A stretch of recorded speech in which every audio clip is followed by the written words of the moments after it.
नमस्कार दोस्तों, धर्म रहस्य चैनल पर आपका एक बार फिर से स्वागत है।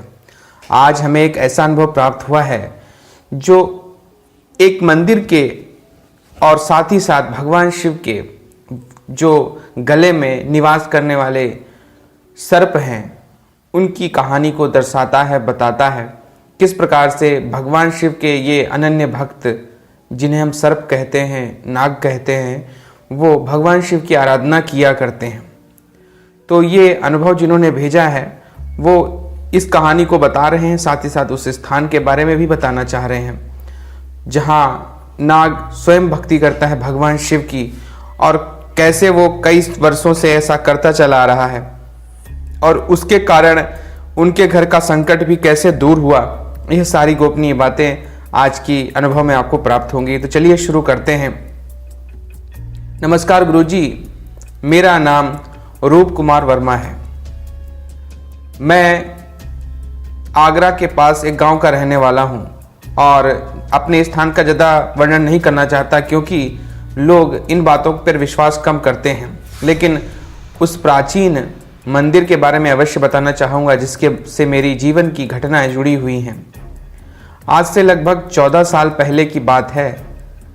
तब मैं, मेरे पिताजी और बाकी सब लोग हर प्रकार से भगवान शिव की पूजा किया करते थे और हमारे गांव के नज़दीक एक पुलिया पड़ती थी। उस पुलिया पर कहते थे उस ज़माने में ऐसा वर्णन था कि कोई लड़की पानी में कूद करके मर गई थी। इस वजह से हम लोग उस पुलिया को जब भी पार करते थे तो डरा करते थे, हमेशा उन्हें डर लगा करता था। तो ऐसे ही एक दिन रात को काफ़ी देर हो गई और हम लोग काफ़ी दूर बाजार वगैरह करके आ रहे थे, तभी वहाँ पर किसी लड़की के चिल्लाने की आवाज़ सुनाई पड़ी। तो हम लोगों ने उस बात को जो है इग्नोर किया और हम उस स्थान से अलग चले गए क्योंकि हमें मालूम था ये जगह गड़बड़ है।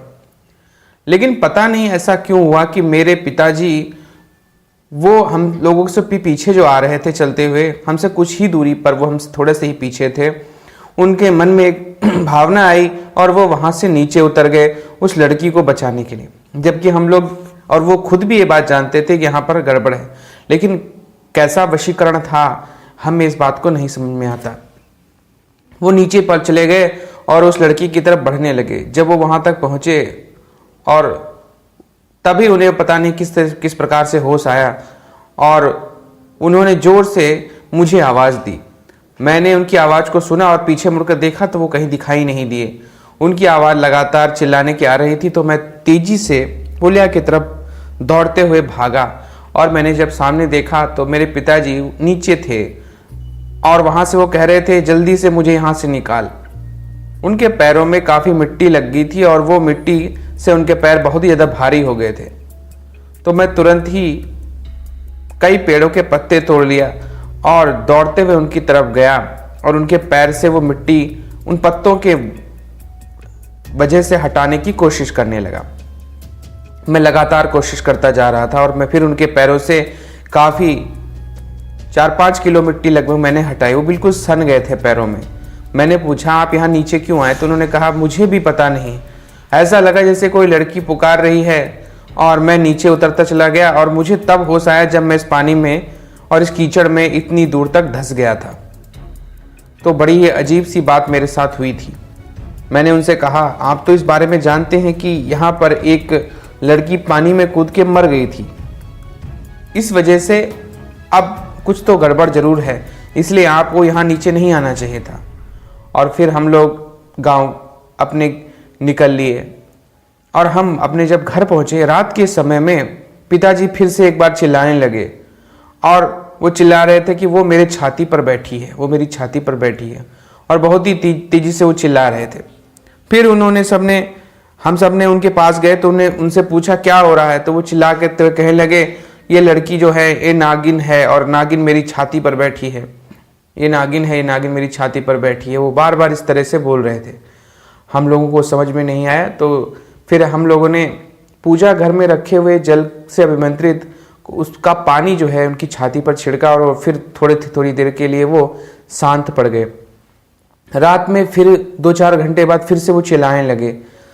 हम लोगों ने सोच लिया कि ये सारी गड़बड़ी उसी स्थान से शुरू हुई है। गांव के एक पास में एक तांत्रिक बाबा हैं जिनको हम लोग जानते हैं, उनके पास हम लोग गए। वो भैरव बाबा के बहुत बड़े भक्त हैं।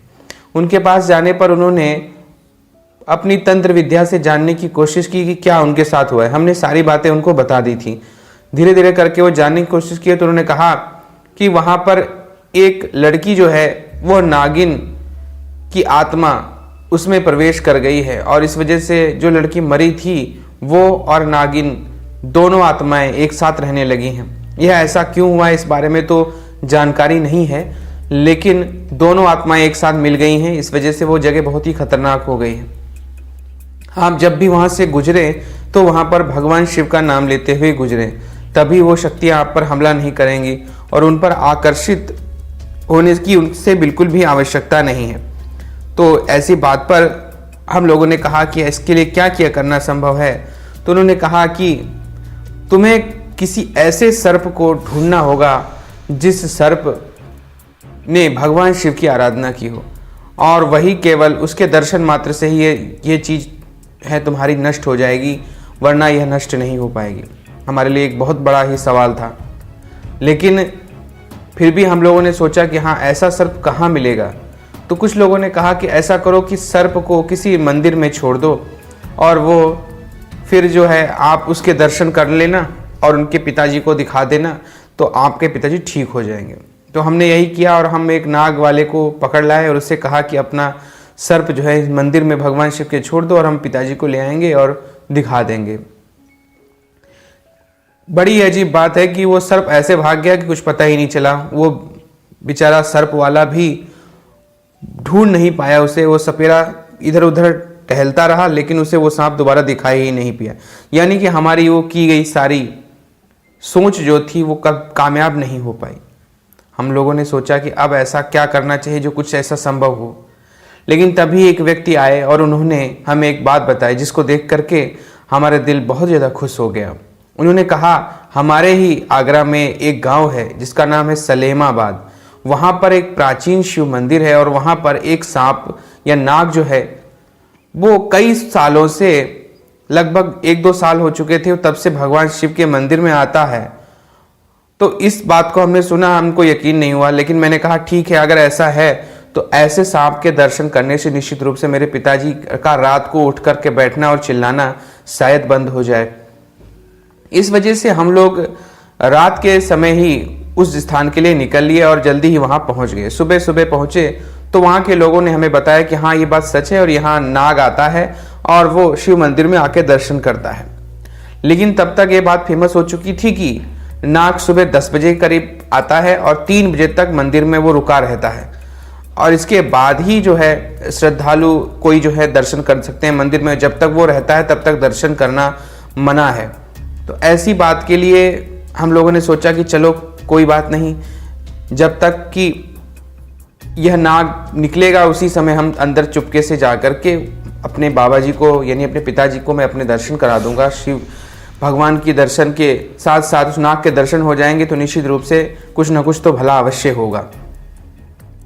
और बिल्कुल वैसा ही हुआ। हम लोग चुपके से उस मंदिर में गए, और हालांकि उन मंदिरों में ये बात के लिए वर्जित था कि वहाँ पर जब तक सांप रहे तब तक हम आपको देखने ना दें, और मंदिर के पुजारी लोगों ने भी यही कहा था कि हम आपको देखने नहीं देंगे उसको। लेकिन हमारे पास और कोई चारा नहीं था, क्योंकि तांत्रिक ने यही हमको बताया था। तांत्रिक बाबा के कहे अनुसार हम लोग वहाँ पर पहुँच गए और चुपचाप, जब लगभग 2:30 बजे का समय था तो हमने चुपके से अंदर प्रवेश ले लिया और किसी को पता नहीं लगने दिया। और चमत्कारिक बात यह है कि वह नाग भगवान शिव के शिवलिंग के ऊपर बैठा हुआ उसे लपेटे हुए था, और वहाँ से वो आता हुआ हमारे पिता की तरफ आया और हम बिल्कुल शांत बने रहे, डरे नहीं। हमने सोचा कि इस प्रकार के भय से बचना आवश्यक है। वो आया और मेरे पिताजी के पैरों से होता हुआ वो गुजर गया, और जैसे ही वो पैरों से होकर गुजरा, पिताजी ने कहा, मुझे ऐसा लग रहा है जैसे बहुत शरीर मेरा बिल्कुल ठंडा पड़ गया हो। तो इस प्रकार से वो उसके बाद वहाँ से चला गया। और चमत्कार, बिल्कुल इसे मानिए आप, ये हमारे साथ घटी हुई घटना है। लोग इस पर विश्वास नहीं करेंगे, लेकिन ये सच है कि उसके बाद से फिर कभी पिताजी रात को नहीं उठ के बैठे।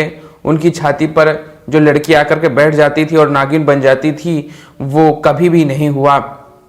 साथ ही साथ वो जगह भी, जिस स्थान पे वो लड़की ने जो है आत्महत्या की थी और मरी थी, वो जगह पर भी उसके बाद से कभी ऐसा कुछ सुनने को नहीं मिला। इतना वो चमत्कारिक सर्प था और वो सर्प आज भी आ रहा है। सबसे बड़ी बात यह है, और आप लोग जाकर के उस मंदिर में दर्शन कर सकते हैं। सब लोग कहते हैं कि भगवान शिव जी का ये विशेष कृपा पात्र है और ये भोलेनाथ की सेवा में रोज आता है।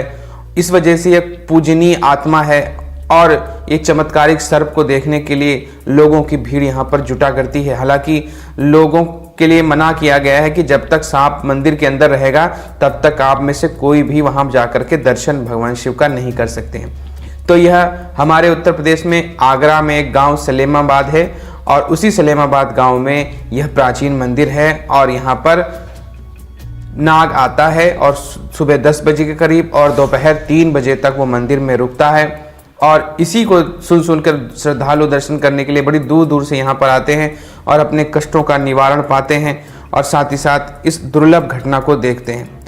तो गुरुजी, इस पर आप वीडियो जरूर बनाइएगा। मैं कहता हूँ कि जैसा हमारे साथ हुआ है वैसा किसी के साथ ना हो, लेकिन अगर ऐसा कभी किसी के साथ हो जाए तो यह इस मंदिर के द्वार उसके लिए सदैव खुले हैं।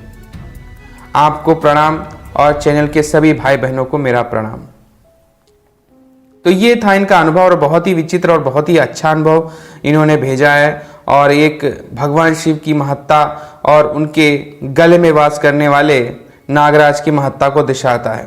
तो अगर आपको ये जानकारी और इनका अनुभव पसंद आया हो तो लाइक करें, शेयर करें, सब्सक्राइब करें। आपका दिन मंगलमय हो। धन्यवाद।